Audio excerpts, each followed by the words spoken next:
આ માત્ર એક ખેડૂતની વાત નથી, આવા 5 લાખ ખેડૂતો છે ગુજરાતમાં કે જેના ખેતરોમાંથી આ કચ્છથી લઈને જામનગરથી અને અમરેલી ભાવનગરથી લઈને જે વીજ લાઈનો પસાર થઈ રહી છે એમાં ઓછામાં ઓછા 5 લાખ ખેડૂતોને જે અસર થાય છે એ લગભગ 20 જેટલી કંપનીઓ એવી છે કે જે 20 જેટલી લાઈનો નાખવામાં આવી રહી છે, 2 મોટી કંપનીઓની. આ બધું જે દ્વારકાનો જે પાવર છે એ ત્યાં અદાણીનું પાવર સ્ટેશન બની રહ્યું છે, ટ્રાન્સમિશન બની રહ્યું છે, ટ્રાન્સમિશન સ્ટેશન બની રહ્યું છે.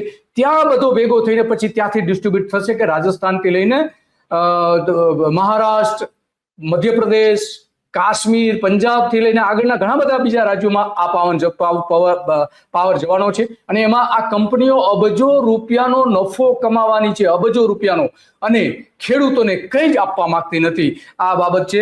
સૌથી ગંભીર બાબત તો ત્યારે ઊભી થવાની છે કે જ્યારે મોટા વીજપોળ જે વાવાઝોડું જે આવેલું હતું એમાં આપણે જોયું કે ત્યાં આખા કચ્છ અને સૌરાષ્ટ્રમાં જે છે વાવાઝોડામાં 85,000 પોલ તૂટી ગયા હતા, નુકસાન થયા હતા, ધરાશાયી થઈ ગયા હતા.